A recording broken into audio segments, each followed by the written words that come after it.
You foolish beggar, do you have nothing left? I transferred the property to my father, and gave the money to my mother a long time ago. The husband grinned before the divorce. Katya only coldly replied, you are mistaken if you think you are smarter than everyone else.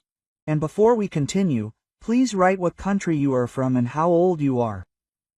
Enjoy listening. Katya had long felt that Igor had changed. It seemed like the same person, but as if covered with a thin film of alienation. The former warmth was gone. His gaze became harsher, and the rare evenings spent together turned into silent coexistence in the same territory. Previously, he hurried home, called several times a day, asked about every little thing. Now he stayed late at work, got off with short messages, and at home he preferred to bury his head in his phone, fencing himself off from her with a wall of indifference. She attributed it to fatigue, stress at work, a midlife crisis. In the end, she tried to talk to him, but Igor brushed it off, assured that everything was fine, just temporary difficulties. Katya wanted to believe, but with each passing day this faith melted like snow under the spring sun. Suspicions crept into her soul, poisoning it from within. Random calls that he dropped when she showed up, suspicious delays at work, explained by unclear reasons, a changed smell of perfume. All these little things added up to an alarming picture that Katya desperately tried to ignore. She was afraid of the truth, afraid to destroy the fragile world that they had been building together for 10 years. But the truth, as we know, always finds a way out. And this time it came in the most painful and humiliating way. On the day of their 10th wedding anniversary, Katya woke up in anticipation of the holiday.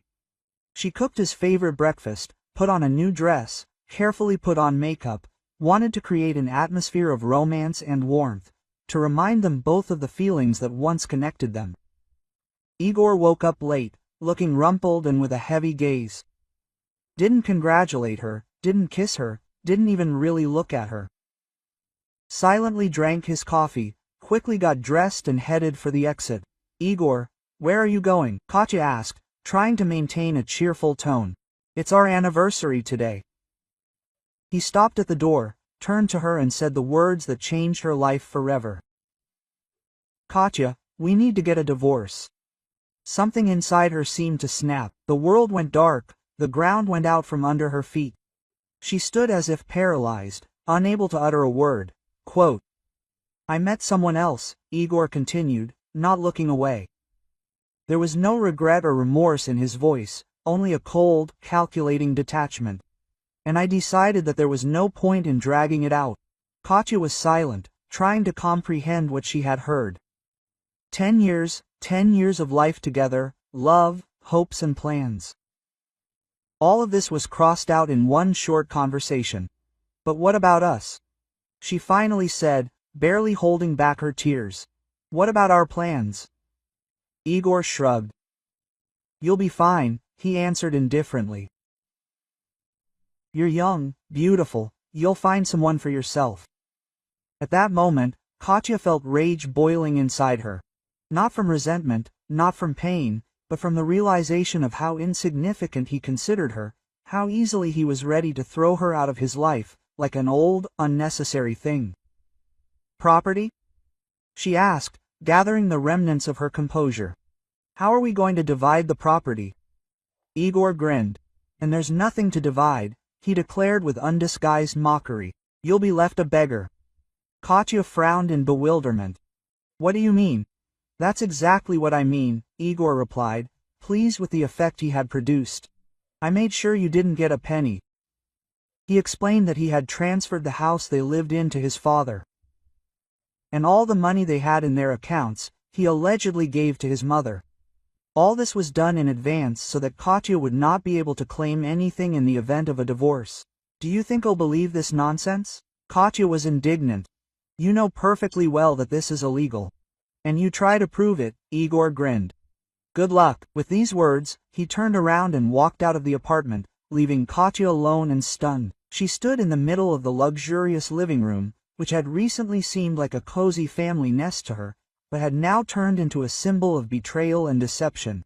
A storm of emotions raged inside her. Pain, resentment, anger, confusion. Everything was mixed into one ball. She felt betrayed, humiliated and completely helpless. Katya understood that she needed help. She was not a lawyer and did not know all the intricacies of the divorce process.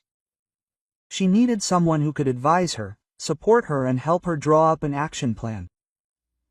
The first thing she did was call her best friend Svetlana. They had been friends since childhood, had been through a lot together, and Katya knew that she could rely on her in any situation. Svetlana worked as a notary and was well versed in legal matters. Katya briefly told her about what had happened, trying not to give in to emotions. "He's a bastard, of course." Svetlana was indignant after listening to her story. "But don't worry, we'll figure something out." Katya found Svetlana in her small but cozy notary office. The smell of old paper and expensive coffee mixed in the air, creating an atmosphere of calm and confidence.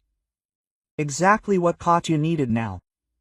Svetlana, a tall, brown-haired woman with a piercing gaze, greeted her with sincere sympathy. They had been friends since university, and Katya had always appreciated her sharp mind and ability to find a way out of the most difficult situations. "I know everything."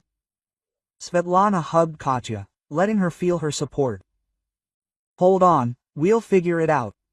Katya exhaled, feeling the tension recede a little. "Thank you, Sveta. I just don't know what to do. He's done it all in such a way that I'll be left with nothing. The apartment is in his father's name, the money he allegedly gave to his mother. He tells me not to even dream of dividing the property." Svetlana frowned. "It's mean, but not despair. Such schemes often fall apart in court. The main thing is to prepare properly. Tell me everything in detail. When did he do it? What documents do you have?" Katya began to tell, trying not to miss a single detail. She told about her last conversation with Igor, about his self-confident grin when he said that she would not get anything, about how he bragged that he had foreseen everything. Svetlana listened attentively, making notes in her notebook. "So, the apartment was transferred to my father, you say? Mother's money. When were these transactions made?" "He said that he did everything in advance." Katya tried to recall all the events of the past months. Svetlana nodded. "This is important. Transactions made after filing for divorce are especially suspicious. They can be easily challenged in court if it is proven that they were fictitious, that is, made only to avoid division of property." "And how can this be proven?" asked Katya. There was hope in her voice. "We need to gather evidence. Bank statements, deeds of gift, any documents confirming that the money and the apartment remain under his control, despite the fact that they formally belong to his parents," explained Svetlana. "For example, if he continues to pay for utilities for an apartment that allegedly belongs to his father, this is already a good argument in court." Svetlana leaned back in her chair and looked at Katya. "The most important thing is not to panic and not to make sudden movements. Now we need to act coolly and prudently. Igor is confident in his impunity, and this is his weak point. He does not expect you to fight, so we must use this to our advantage." Katya and Svetlana spent the next few days in archives, banks and with friends. Svetlana, using her connections and professional skills, helped Katya obtain the necessary documents. They requested bank statements from Igor and his parents, looked up the deeds of gift for the apartment, and looked for any evidence that Igor was continuing to manage the property, despite its formal ownership by other people. The work was painstaking and exhausting, but Katya felt her confidence grow with each piece of evidence she found. She learned that Igor had indeed transferred a large sum of money to his mother's account. But soon after, the money was withdrawn and used to buy a new car, registered in Igor's name. The apartment, transferred to his father, was still being paid for with Igor's bank card, and the deed of gift contained a clause allowing Igor to live in it for an unlimited period of time. Svetlana carefully studied all the documents. Here it was. This was a gold mine. "He didn't even bother to cover his tracks," she exclaimed, showing Katya a bank statement confirming that Igor's card had been used to pay for utilities for the apartment. "The court will appreciate that." Katya looked at the collected documents, and a feeling of satisfaction grew in her heart. Now she had irrefutable evidence that Igor's deals were effective. He thought he would deceive her and the court, but she turned out to be smarter. Quote, "What are we going to do next?" Katya asked, feeling the excitement awakening in her. "Now we'll prepare a strategy. We won't reveal all the cards ahead of time. Let Igor continue to think that he's won. We'll strike at the most unexpected moment." In court, Svetlana answered. Her eyes sparkled with anticipation. "We'll let him enjoy his victory, and then with one blow we'll deprive him of everything." Svetlana explained to Katya the legal intricacies of divorce proceedings and division of property. She told her about the article of the family code that allows transactions to be declared invalid if they were made with the aim of avoiding division of property. She taught Katya how to behave correctly in court, how to answer Igor's lawyer's questions, how to present evidence in the most favorable light. The most important thing is to remain calm and confident. Don't let him get on your nerves. You must be cold-blooded and calculating, like a chess player calculating his every move. Svetlana instructed. Katya listened to Svetlana, and her fear gradually gave way to confidence. She no longer felt like a victim. She was a warrior, ready to fight for her rights. They decided that Katya would not warn Igor that she knew about his machinations. Let him continue to live in his illusion. Let him think that she knows nothing and does not claim anything. This would give them the opportunity to strike at the most unexpected moment. We will remain silent until the trial. No threats, no accusations. Let him think that everything is going according to his plan. And in court, we will simply lay all the cards on the table, Svetlana said. Katya agreed. It was a risky plan, but she believed in Svetlana and in their common victory. She knew that Igor underestimated her, and this would be his main mistake. In the stuffy hall of the Legislative Assembly, Igor circled around Katya like a hawk, pecking out the last remnants of her dignity. "Did you think you would get something? Naive. Nobody, just an empty space, a beggar." His words flew in her face like spit, but Katya, contrary to expectations, did not flinch. She saw a triumphant grin on his face, the smug expression of a man confident in his victory. Next to him sat his mother Maria Stepanovna, with the same victorious expression, as if she were watching her son's triumph. Igor's father Oleg Pavlovich seemed to be trying to merge with the wall, avoiding eye contact with Katya. Some vague anxiety, perhaps even shame, was read in his eyes. Svetlana, like a faithful guard, stood next to Katya. Her presence gave her strength. She felt her friend's support.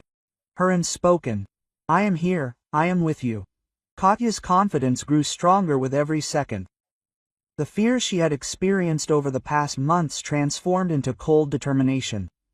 The divorce in the ZDESCH was only a formality. The real battle was to unfold in the hall court, where the issue of division of property was being decided. Igor, confident in his impunity, did not even try to hide his gloating. It seemed to him that he had already won, that Katya was broken and ready to give in, but he was wrong. A tense atmosphere reigned in the courtroom. Judge Oleg Vasilievich studied the documents with a serious face. Igor sat, relaxedly leaning back in his chair, looking at Katya with a contemptuous grin. Maria Stepanovna sat next to him, nervously fiddling with her handkerchief. Oleg Pavlovich, as in the Legislative Assembly, tried to remain unnoticed. The judge cleared his throat and turned to Igor. "So, Igor Olegovich, tell the court about your property and how you see its division." Igor smiled smugly. "Esteemed court, there is actually nothing to share. The house where Katya and I live belongs to my father, Oleg Pavlovich. Money I gave to Mother Maria Stepanovna for personal needs. As you can see, I have nothing." He looked around the room, as if to say, "You see, she will be left with nothing." Katya felt a wave of anger run through her body. The impudent lie, uttered with such confidence, disgusted her. She clenched her fists, trying to remain calm. Now is not the time for emotions, now is the time for action. The judge turned to Katya. "Ekaterina Andreevna, do you have anything to object to?" Katya took a deep breath, trying to calm the trembling in her voice. "Yes, Your Honor, I have an objection." She rose from her seat and looked straight into Igor's eyes. There was no fear in her gaze, only determination and confidence. "Igor Olegovich's lying," Katya said, and her words sounded like ice in the silence of the room. All the transactions he speaks of are fictitious and were made with one purpose: to deprive me of my legal share of the property during the divorce. Igor snorted contemptuously. This is nonsense. You have no evidence. You are mistaken, Igor Olegovich, Katya answered calmly. She turned to Svetlana, who handed her a large folder with documents. Katya took the folder and went to the judge's table. Quote, "Your Honor, I ask that these documents be included in the case," Katya said, placing the folder in front of the judge. This contains irrefutable evidence that the transactions to transfer property from Igor Olegovich to his parents were made after the divorce application was filed and are null and void. The judge carefully reviewed the documents, bank statements, deeds of gift, and receipts. Everything indicated that Igor was trying to deceive the court. According to these documents, Igor transferred funds to his mother's account after he filed for divorce, the judge stated. In addition, there is evidence that he continued to pay for utilities for an apartment allegedly owned by his father and used money from his mother's account to buy a car in his own name. Silence reigned in the courtroom. Igor, pale as a sheet, sat unable to utter a word. The grin disappeared from his face, as if it had never been there. Maria Stepanovna nervously tugged at her handkerchief, and Oleg Pavlovich lowered his eyes, as if trying to hide from everyone's attention. Katya walked up to Igor and looked him in the eye. "Did you think you could deceive me in the court? Did you think I would give in? You were wrong, Igor. I know my rights and I will fight for them to the end." The judge listened carefully to both sides and announced a break to make a decision. The atmosphere in the hallway was tense. Igor, like a cornered animal, was pacing from corner to corner. Maria Stepanovna tried to calm him down, but her words seemed not to reach him. Oleg Pavlovich stood silently to the side, looking at the floor. Katya and Svetlana stood to the side, discussing further actions. Svetlana patted Katya on the shoulder. "You're great, Katya. I knew you could handle it." An hour later, the judge announced the decision. Every word echoed in the courtroom, like a death knell for Igor's shattered hopes. The transactions were declared null and void. The property was to be returned to joint ownership. Katya, who had maintained an outward calm until the last moment, felt a warmth spreading inside. Not triumph, no, more like relief. Justice had been served. Igor sat as if struck by lightning. The smug grin that had recently adorned his face was replaced by a grimace of rage and helplessness. He glanced at his parents. Maria Stepanovna's eyes were filled with undisguised accusation, while Oleg Pavlovich looked away, as if trying to distance himself from everything that was happening. He had always been quiet and docile, but now there was something new in his posture: disappointment.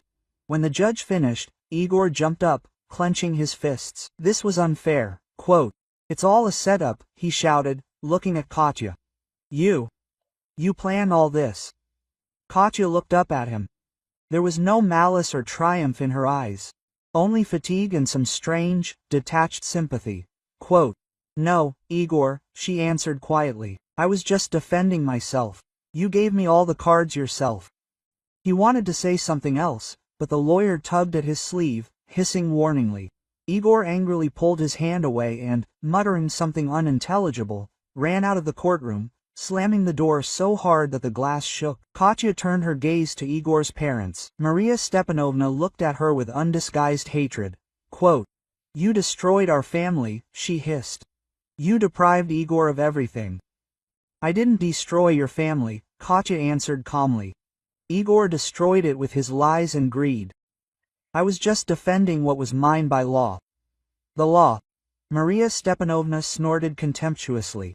"Do you think the law is justice? You're a naive fool."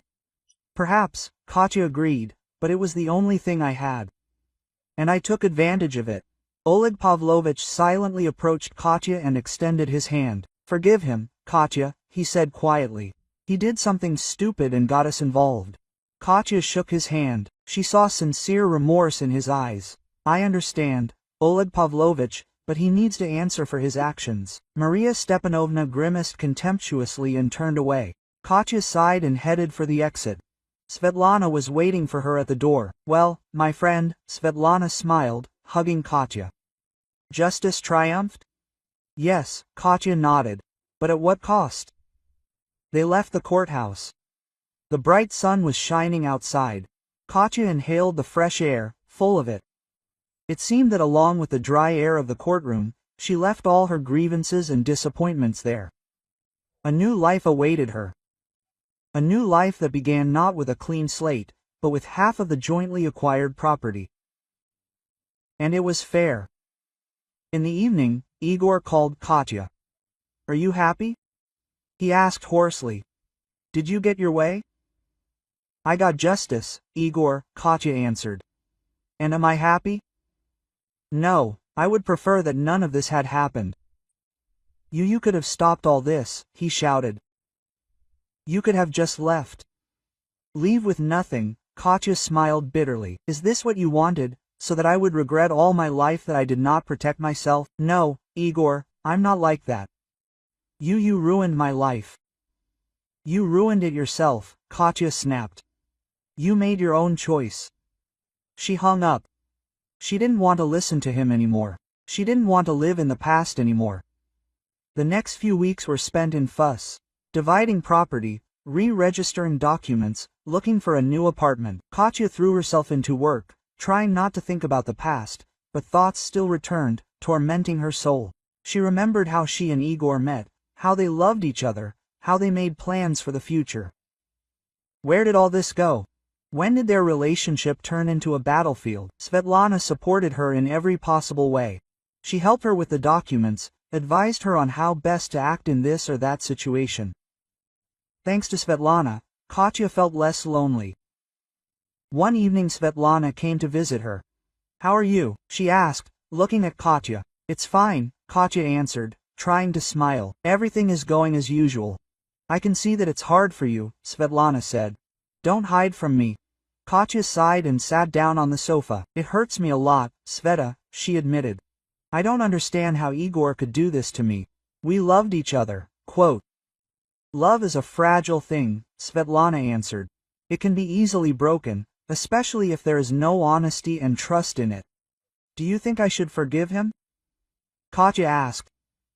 "It's up to you to decide," Svetlana answered. "But I think that forgiveness is, first of all, liberation for yourself. Release from resentment and anger." Quote. Katya thought about her words. Perhaps Svetlana was right. Perhaps she really needed to forgive Igor in order to move on. Forgive, but not forget. A few months later, Katya moved into a new apartment, not as luxurious as the one she lived in with Igor, but her own fortress, in which she felt safe. She furnished it tastefully, creating a cozy and comfortable atmosphere. There were paintings on the walls, books on the shelves, flowers on the windowsills. This apartment had everything one needed for happiness, except one thing: love. But Katya believed that love would definitely come into her life. She just needed to wait a little.